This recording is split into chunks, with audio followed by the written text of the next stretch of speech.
So I'm going to get started. I'm glad all of you came out. My name is Danny. I'm a transpersonal psychology major here at Burlington College, and I just want to, thank each of you that I know personally. It's been really an amazing journey being here in Vermont, coming to this college especially. It's really good. And Piers, since I've been here, has designed the most incredible curriculum I could ever imagine. So thank you, and he's going to be doing really good work moving forward, and I'm really proud of that. So this is the Logotherapeutic integration of psychedelic phenomena. It's meaning using logotherapy or meaning and purpose-centered therapy in order to integrate psychedelic experiences. This is what's on the agenda. We're going to talk about the history, go through suffering, boredom, some of the things Viktor Frankl talked about in existential psychotherapy. We'll look at the necessity of a higher power and why that's really a key bridge when looking at logotherapy and where it can join with psychedelic therapy. And then we'll briefly look at the three general values of creativity, experience, and attitude.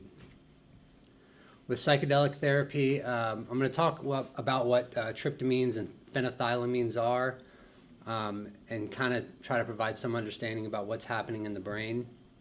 I'll look at current research. I'll talk about some stuff at NYU, Johns Hopkins, and then I'll finish it with looking at the problem-solving mystical and therapeutic dosage ranges, which are something James Fadiman talks about in a really good book. And then we'll look at neuroscience. I had an opportunity to work with Bill Falls at the behavioral neuroscience lab at UVM, and so I just kind of pulled the experiences I've had from that, and we'll look at meaning and synesthesia, what's happening in the brain with people who can see colors, hear colors. And then we'll look at fear, trauma, and learning, and see what the effects of psychedelics are on the brain. And then we'll end it with a Q&A. So this is Viktor Frankl. He was a neurosurgeon and psychotherapist from East Europe, and he was imprisoned in a Nazi concentration camp. He was moved all around. He talked about this in his book, Man's Search for Meaning. And so in it, the big and the little of it is that he saw, through his experience, those who had some kind of meaning and purpose in life, those who had some kind of higher power, were the ones that inevitably survived.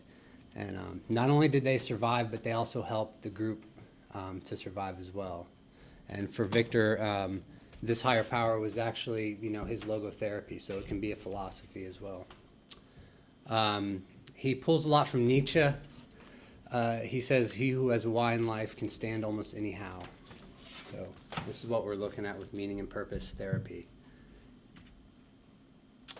One of the things that are addressed is the meaning of boredom in our age right now. That's what Viktor Frankl called the existential neurosis. And it's characterized by this, it's a vacuum. Because we have lack of meaning, we are left with this feeling of an existential vacuum inside of us, and it manifests itself as boredom. I think it's pretty critical that, like what's happening now with addiction and mental health, you see people get bored a lot. It's not that, these therapeutic modalities are necessarily wrong, like maybe CBT, but I think people just don't get interested enough in it. And so, and with addiction, there's like a relapse commitment. They get bored after, they've come back in, got the applause, got the chip, and then all that attention goes away after 3 to 6 months. And then they say, well, I'm really bored, and they can't find a way to fill that meaning and purpose, and being in sobriety or being in recovery isn't enough to kind of keep them sober, so they end up giving up and repeating the cycle over again. One of the biggest things with Frankl is he talked about why suffering you shouldn't avoid suffering, you shouldn't avoid anxiety, that we're mistaken when we're always trying to find ways to relax and be one and be okay. He says, we need to plunge into the anxiety and plunge into the dissonance and feel it, and through that we can come to a new understanding. He calls that the process of new genesis. So coming to a place of knowing is what that will reveal.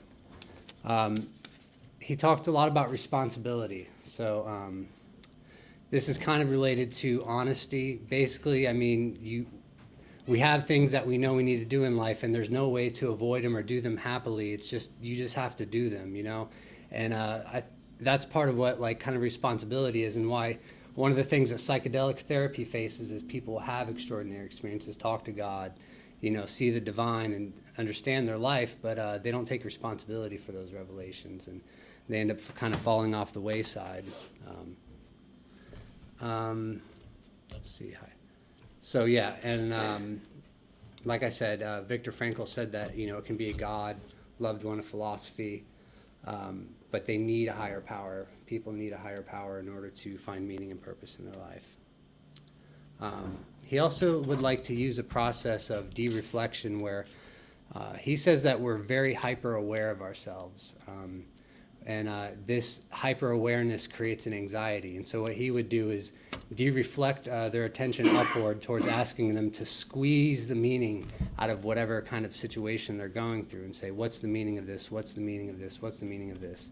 And the answer is not so much as important as just staying earnest with the question and suffering through it.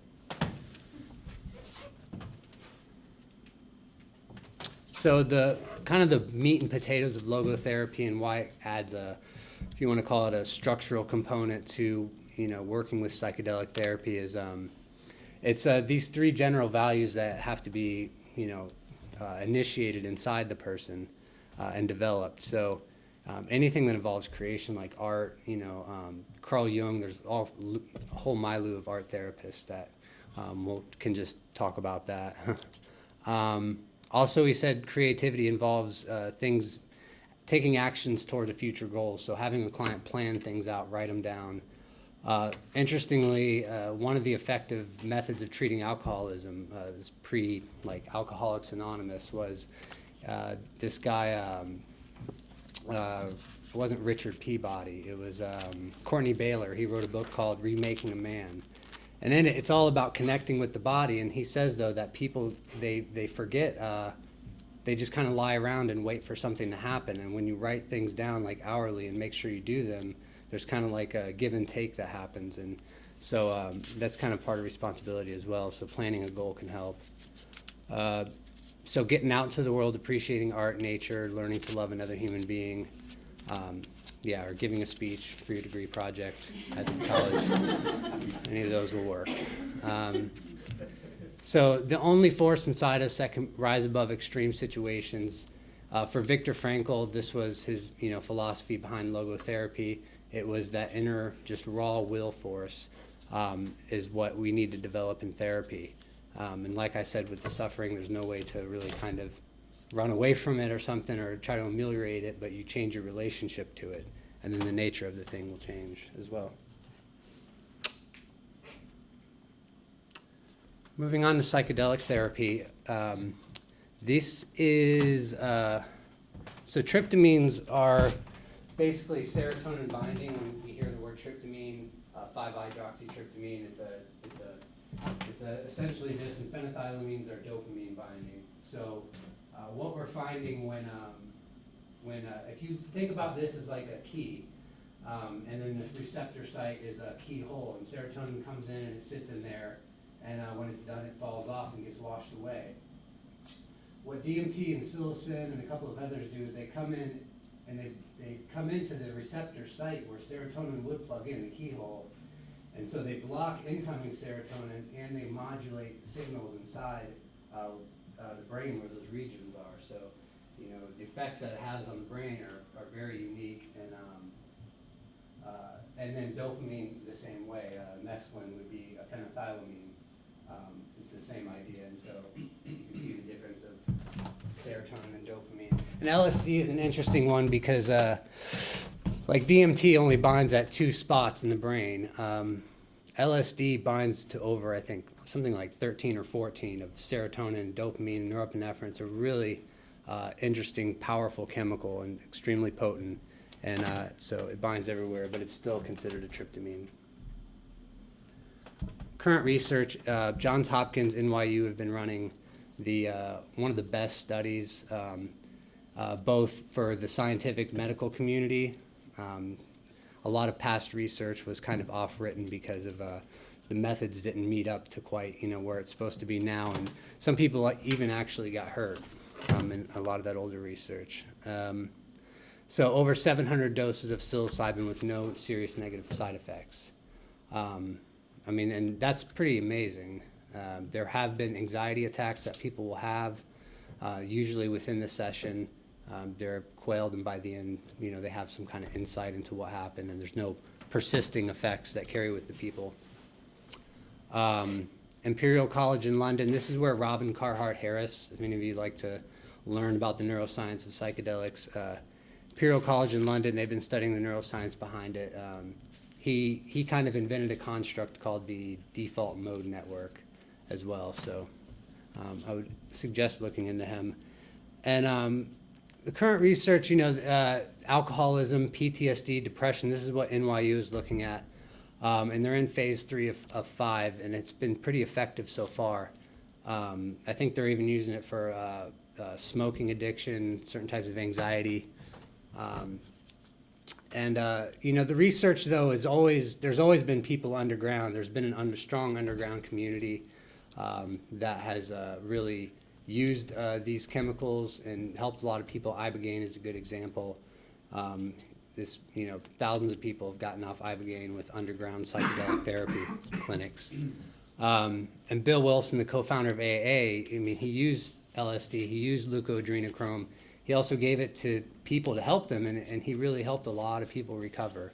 Helped a lot of people who were anxious and neurotic and alcoholic, who were hopeless, and this is pretty incredible. And people who follow him still say he died a sober man, which is pretty cool. So psychedelics, not including MDMA or any of the psychedelic amphetamines, they're not addictive. And studies have shown that their use alone correlates with better treatment outcomes. So when someone's just taking a psychedelic and they're going to outpatient treatment, they actually end up performing a lot better than others. And this looks good for logotherapy with psychedelics. They should not really be used at parties or recreationally. This is where a lot of hospital admissions happen. People lose their mind for 20 years. That can't really go unnoticed. People have really done a lot of damage to themselves through trying to access the divine inappropriately. If someone can do that and be happy with it, then I can't judge them, but I can just say that I don't think they should be used in that way, like raves or concerts. Like I said, they do have a long history of abuse. It's no mystery. Like, people have been thrown in psych wards and jails, and it's awful. And then how they're treated is even worse. They have far better treatment outcomes than other therapies when used in a controlled setting. So things like 12-step communities or CBT or psychedelic therapy, when it's used alongside something like the 12 steps, the outcomes are unequivocal.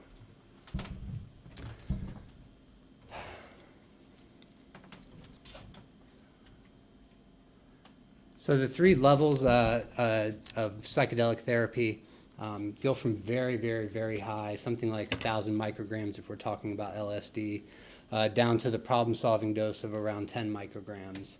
The reason that that first one is used a lot, the mystical, for therapy, or it used to be, is it's like it says. You're trying to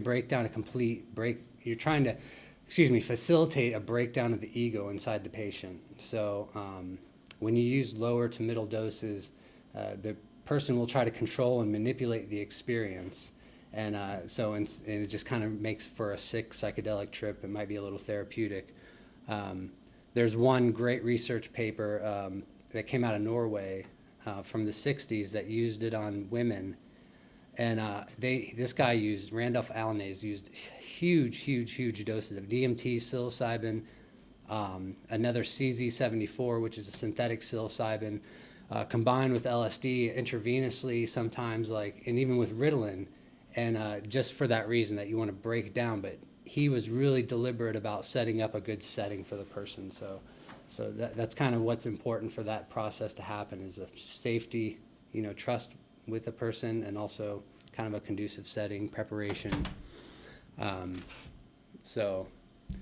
the people he gave it to recovered, they were seen hopeless, invalided, unable to work, and they were able to come out of it. So the subperceptual dosage range, that's good for mathematics and concentration. James Fadiman has been doing a lot of anecdotal report gathering and writing a research paper about how that's being used for calculus, and students are finding it helpful. So synesthesia is something that's present in psychedelics. What it is, it's literally a crossing of the senses. So people will hear the note F sharp and they see the color red, or they might see a color, a flower, and then hear it. They could hear something along with it. Some people are born with this condition, and they end up having, sometimes they have a lot of problems, but most of the time they have a really good superior memory, far, even off the charts, better than superior. Some people have it, they play musical instruments, and they just like the shapes that they make, that they can see from the music.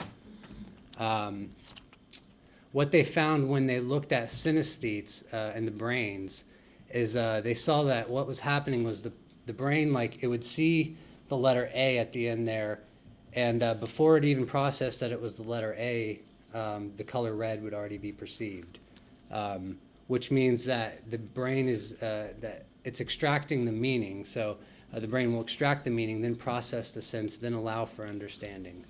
So I think what that's kind of saying is that meaning is kind of the level on which the brain is able to perceive information. So this is a structural differential. This is created by a man named Alvin Korzybski. He wrote a book in the 1920s called The Science of Insanity. And what we're kind of looking at here is he created this structural differential device for students to make. And it's kind of like a fabric. And you pull the thread all the way down, and the layers get smaller and smaller.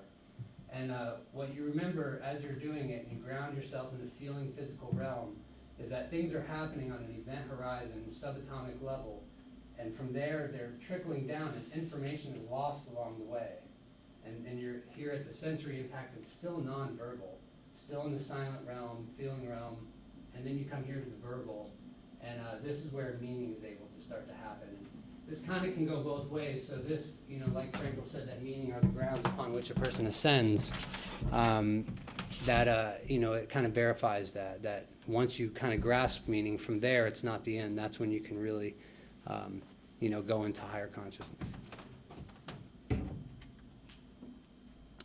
So I had opportunity, like I said, to work at the neuroscience lab. And this right here is a mouse that's being frozen.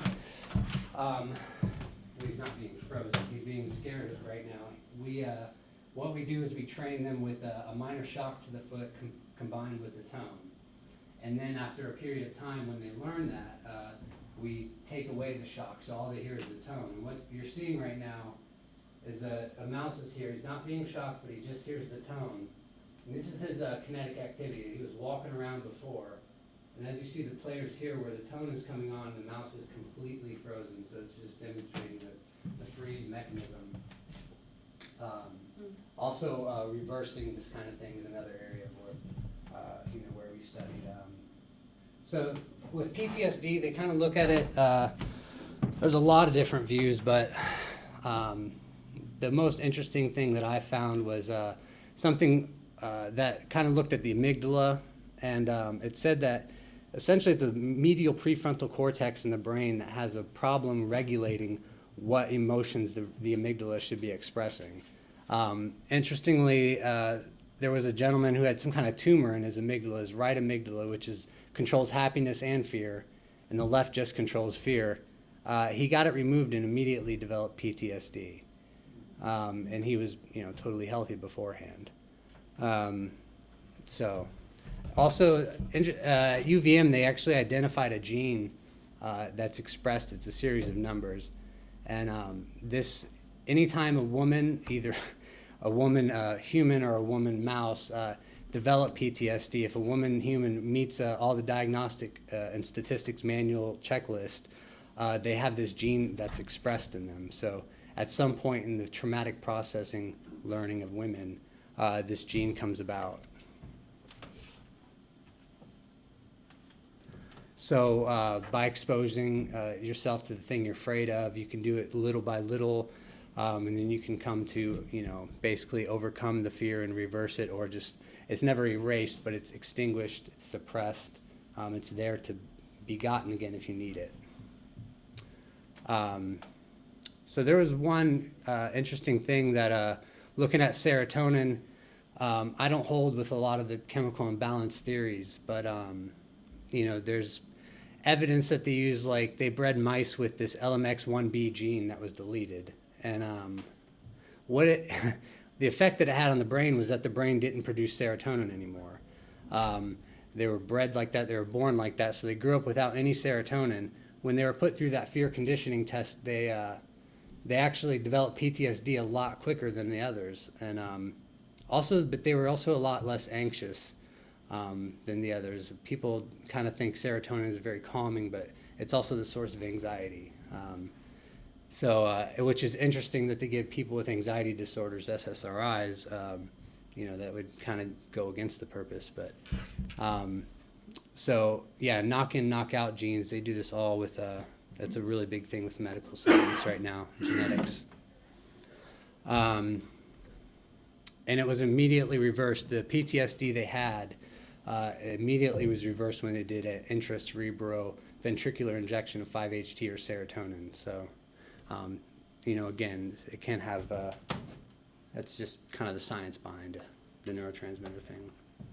So, as far as treating humans with SSRIs, someone might have relief, I guess, for 3 months. What happens is the receptors downregulate. So, there's more serotonin coming in. Let's make less areas where the serotonin can bind, and then the person's back where they started after 3 months. Then they increase the dose, which usually doesn't make them feel better, but has more side effects. So, interestingly, with psychedelic psilocybin, and this was a study, I tried to design it, and then I found out it had already been done. So they got the mice afraid. Mice that received psilocybin, they remembered the link of the tone and the shock much more quickly. So that, is lending evidence toward its ability to help with learning and attention. They also were able to unlearn it. So just presenting the tone without the shock, mice that received psilocybin were able to return back to a normal state and learn that, we don't need to be afraid anymore. So like I said with Robin Carhart Harris, he created this default mode network. He didn't create it, I guess he discovered it is what you want to say. These areas basically, they come online anytime you're just not doing anything. You feel normal, you're not meditating, you're not running, you're not working, you're not tired or sleeping or relaxing, you just you like you are. It's a very unique construct. It may be, that is what the ego is. I'm not sure if he would go that far. What happens when you take psychedelics is that whole region is turned off. So how you feel when you feel normal is turned off. So, and it's not necessarily, so the feeling of self that comes in isn't something that's necessarily synthetic. What's happening is since the old self is put away, you're experiencing everything that's already there in your own absence, which is kind of interesting. And meditation, eventually, it can lead to that too.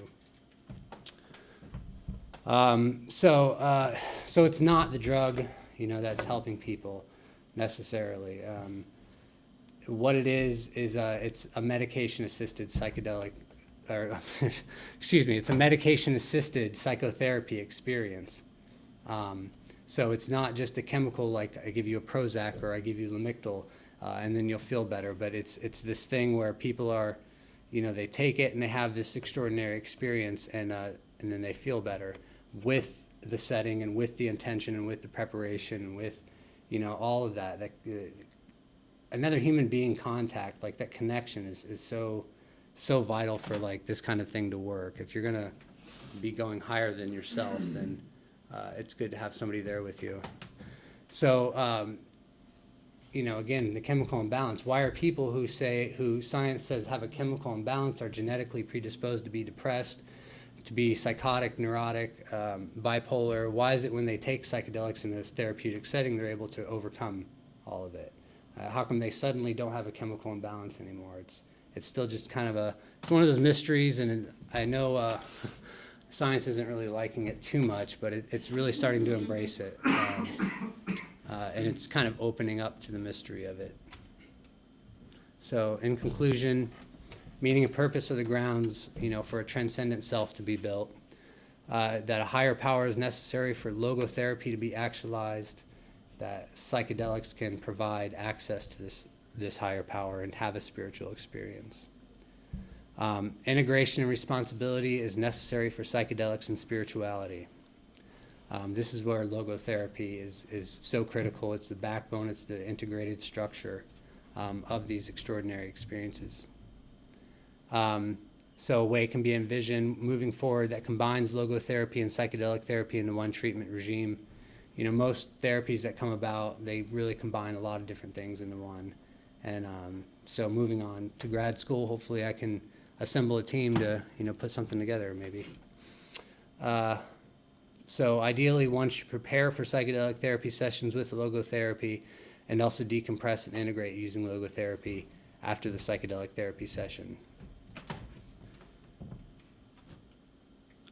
Are there any questions?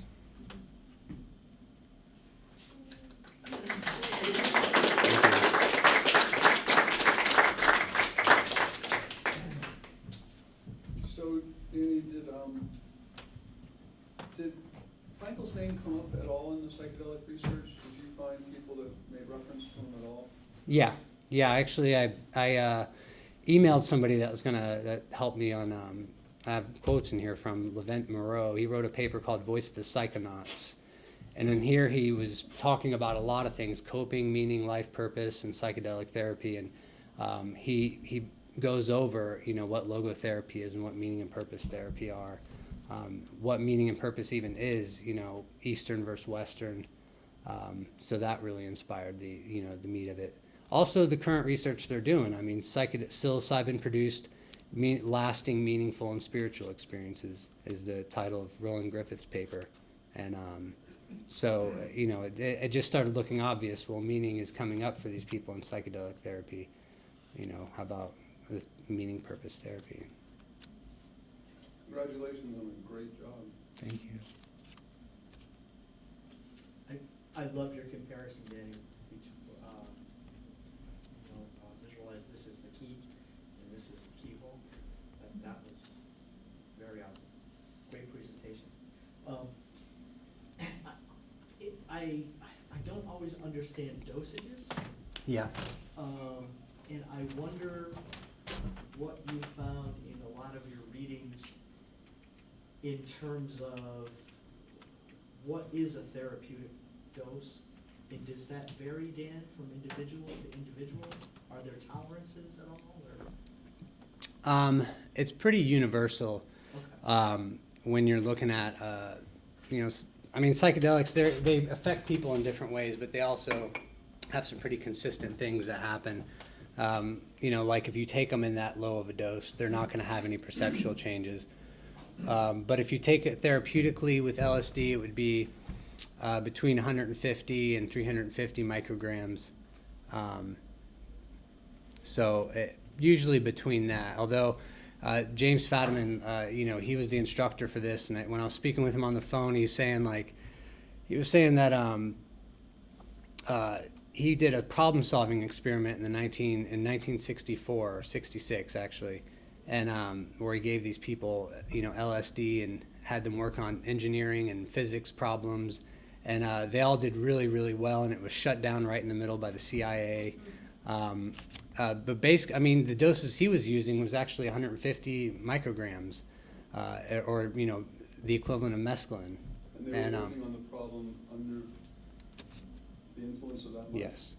Wow. Yeah, and so I was like, wow, geez, I mean, that's not exactly, a do your taxes dose. Like, so.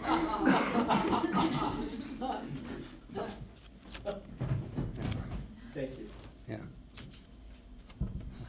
So what would it look like if, you were my therapist and I came to you, and then so we did the logotherapy and then developed a relationship where there was trust, and then that was going to be introduced? How long, is it one session of the therapeutic?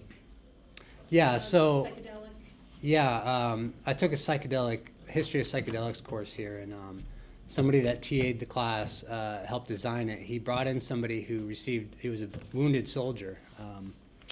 He went to Iraq War like 2 or 3 times, and he came back and he got into an MDMA study, and he said that one dose, the study used something like 5 doses, but he said after his first dose, he was completely like cured of the thing.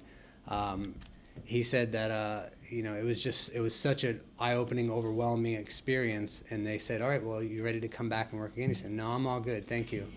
And he was telling us that, and he said after that he tried psychedelics like at concerts and stuff, and but he said it just absolutely, there's no other word, just it cured him, it healed him, I guess is better, healed the trauma. But with your question about keeping, in the 60s, a lot of the people like Alan Watts would say, it's a boat. You use the boat to cross the river. And once you cross the river, you leave the boat behind. But if you really look at native cultures, when they cross a river with a boat, they drag the damn boat everywhere. They don't, just leave it at the shore so some other tribe can come and take it. You carry the boat with you. There's lots of really, really great groups in South America, here in America, that continually take them and continually integrate them. And there's people that do that also with just psychedelic therapy or their own personal inner spiritual thing. So I think it's either way is fine, Is that what you meant by taking responsibility? The Frankel being responsible to that? That's a good question. Yeah, it can be being responsible, being brave enough to take another psychedelic session, because they're pretty scary. Yeah, maybe. That's a good point. But some people don't need it though. They, like I said, they take one and they're absolutely, and they spread the word. They're being responsible with it. So, yeah. Sammy first, and then I'll go to Mary. Can you say more about when you were talking about the default mode Mm-hmm. and meditation being one maybe slower but alternative to drug or medication method? Can you say more about that and anything in addition to meditation that might serve that purpose? Yeah, it's so William James would call them a mystical experience, bona fide mystical experience. So anything that can produce that, people have discovered all kinds of technologies to have that happen. So flogging yourself, fasting for a long period of time, doing holotropic breath work. Yoga, definitely, there's really a lot of kinds of yoga that get this offline. So, are there other ways? There's definitely other ways. Alexander technique was definitely one. That was like, wow, I'm definitely not default mode. But psychedelic, the problem, what happens with those is that people, they often get stuck with trauma, with fear, with inner muscle tension, like working with the technique. And so kind of what psychedelics, the promise that they offer is that they can help to heal some of those things. And for everyone, it's an equal opportunity. It's love for everybody. So everyone has an access to get to this thing. That, if some people find it just inaccessible. Gabor Mate, said that he is so jealous when he sees people at concerts or meditating and being so blissful, and he's like, I don't get it. How come these people are, and but then he said the only time he's had that was when he drank ayahuasca. So I think for some of us it can't be accessed otherwise.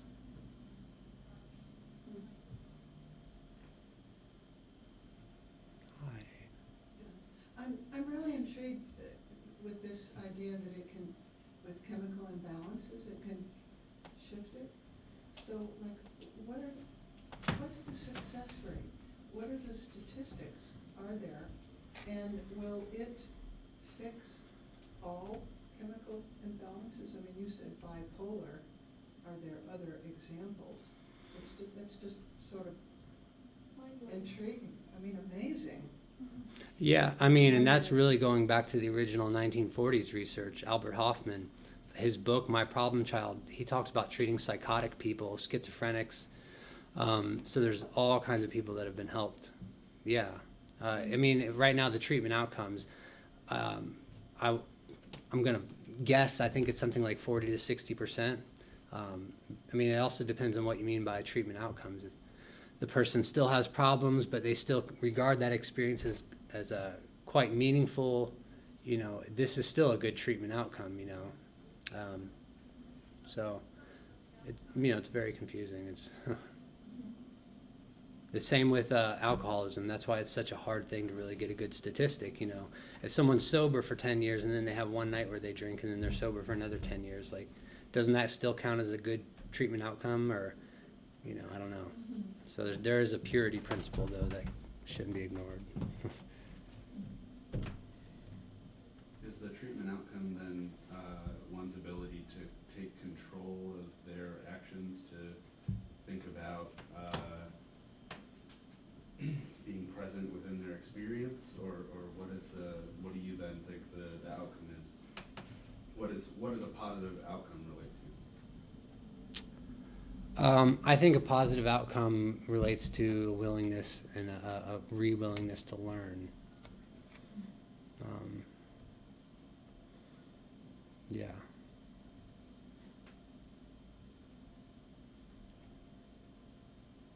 Danny, I have a question. So, is this being used widespread, or is it kind of a struggle right now? Is it illegal for this type of therapy to be happening, or? I was looking on Wikipedia, and it was saying that MDMA, the therapy, that it's sometimes approved for therapeutic uses. I didn't understand that at all. I don't know what they're talking about. There's definitely FDA, bans on it. The only real therapy that's happening is, like I said, with the underground therapists and that who really work well with people, and also, the research, the universities. This is where it's confined to, and their paradigm says, you take 1 or 2 doses, or 3 or 5 or 10, in a regime, and then you don't use it again. So. Yeah, and how you said that the CIA shut down that experiment, I guess, are they experiencing a lot of that still, or is there a movement for this? No, they shut down the experiment because LSD was legal up until 1966, and there was a lot of research happening. I can't remember the numbers, but it was something like most research papers coming out then were about LSD. And then when 66 happened, they came in, the CIA hand-delivered a letter, said this is an illegal substance now, you are not allowed to work with it. And he had a bunch of people on acid at that time in his office, tripping. So he kind of put it back in the envelope, said, I'll look at this tomorrow.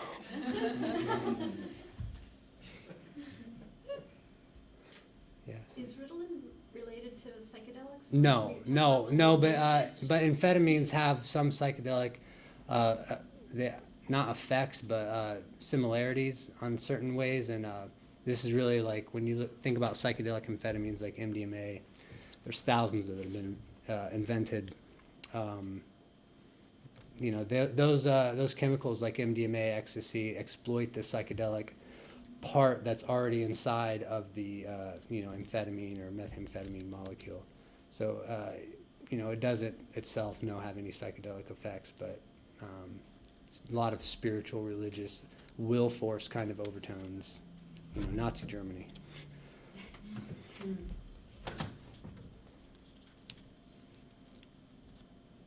Great presentation. Thank you. Excellent. I meant to pass this around. I'm sorry. So you guys- there's a convenient table of contents with page numbers if something interests you and you want to look at it. Is that your paper? Yes.